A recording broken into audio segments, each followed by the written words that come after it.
As we look over to our Seattle Kraken, who, similar to the Mariners, had a top prospect called up, but we got some games to look at before we get into that. On the 6th, the Kraken played in St. Louis against the Blues as the Kraken faced the Music, losing that game 1-4. Player of the game, defenseman Will Borgen with 1 assist, 1 point, a 1+-, 4 shots on goal, 3 hits, and 1 block on the day. Heading over to Chicago on the 7th, they played the second game of a back-to-back there in Chicago, winning that game 2-0. Pardon me. So getting another shutout on the year. Player of the game number 1 would be goaltender Philip Grubauer, recording 29 saves in the shutout. It would be his second shutout of the season and his 20th of his career. He is now in second place for shutouts by a German goalkeeper in their career, which is just a little tidbit, I guess. Yeah, that's cool. And then the second player of the game for that one would be forward Jordan Eberle with 1 goal, 1 assist, 2 points, a 2+-, 4 shots on goal, and 1 hit. And then Seattle would come back to play the first of a home-and-home series game, which they haven't done all season. First game didn't go well. April 9th versus the Calgary Flames, who are sitting at first in the Pacific Division, losing that game 1-4. Played the game forward Carson Kuhlman with a goal, a point, and 3 shots on goal. So St. Louis and Calgary are 2 playoff-bound teams in the Western Conference. I expect you to play tough games against them and probably not come out with victories. Yeah. But the shutout was nice against Chicago, and the Kraken take the series win over Chicago this season. So that's good to see, and a shutout's always nice. As we head over to team news and kind of the real major importance of this week's news with the Kraken, before we get to it, and I don't want to put anything down on Cale Fleury, but on the 5th, the team recalled defenseman Cale Fleury from AHL Charlotte. He is Hayden's brother. And then on the 8th of the month, we had some speculation as Michigan hockey's season ended that number 2 overall pick, Matty Beniers, Michigan alternate captain, was likely to sign with Seattle soon. Could join the team as soon as Saturday the 9th, potentially, because Michigan season ended and it's basically, all right, Yeah. I got nothing else to do. On the 10th, it was made official. The team signed Beniers to a 3-year entry-level deal. Beniers was the 2nd overall pick, as I've mentioned, with the team's first NHL draft pick back in July. He's the first pick to join the franchise, and he will wear the number 10 that he has worn down in Michigan. And he was playing in his first game. He was at his first practice today that took place just a few hours ago.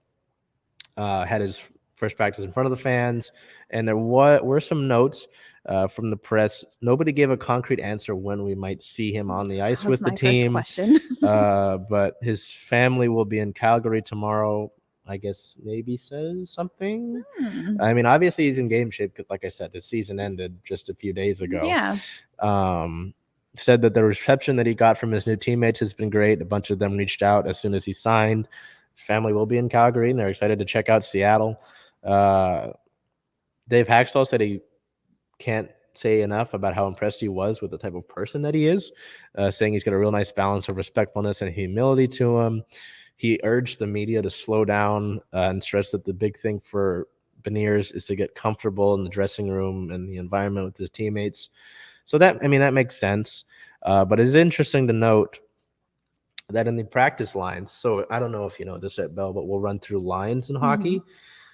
First line obviously is like your starters, and you go down, there's 4 lines in hockey.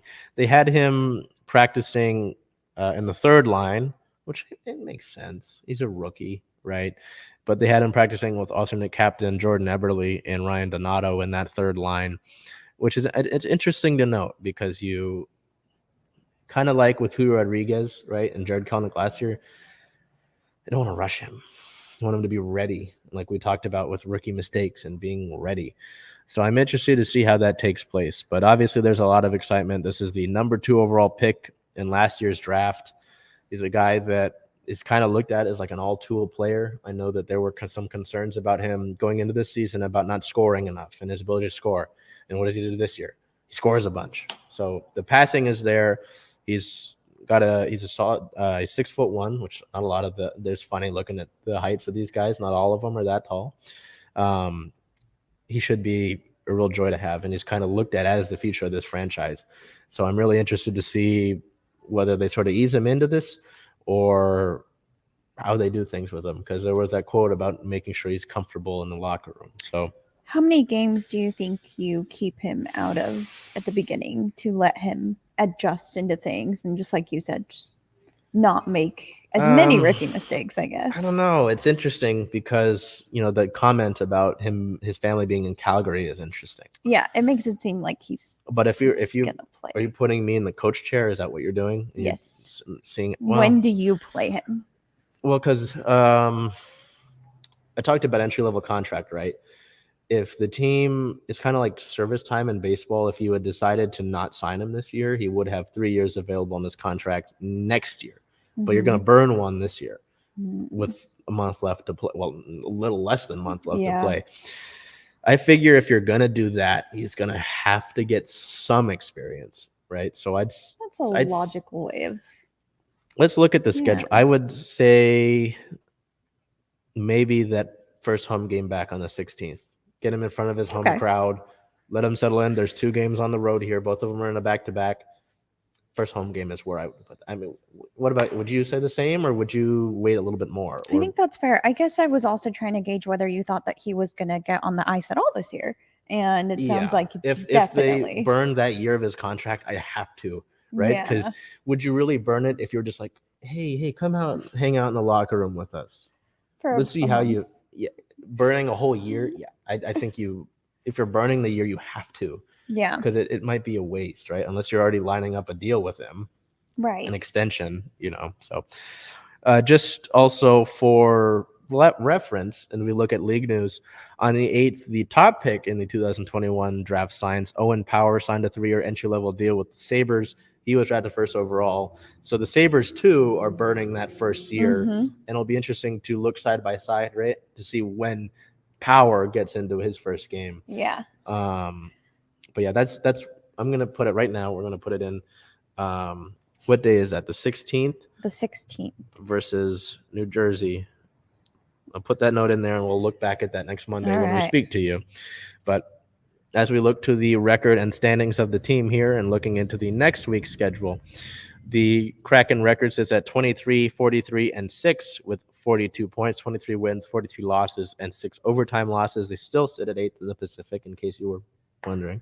They can't slide any further. No. Looking ahead, they will play the first of a 2-game doubleheader, also the second game of a home-and-home series against the Calgary Flames in Calgary on the 12th with a 6 o'clock Pacific time start. And then the second game in that back-to-back, April 13th at the Winnipeg Jets at 5:30. Then coming back home to play the New Jersey Devils in what I imagine would be Matty Beniers' first game. Versus the New Jersey Devils at 7 o'clock. And just a little housekeeping thing. He does prefer Matty as opposed to Matt or Matthew. Oh, wow. I'm not just buddy with him. I'm not calling him. So that's just a little housekeeping note as well. So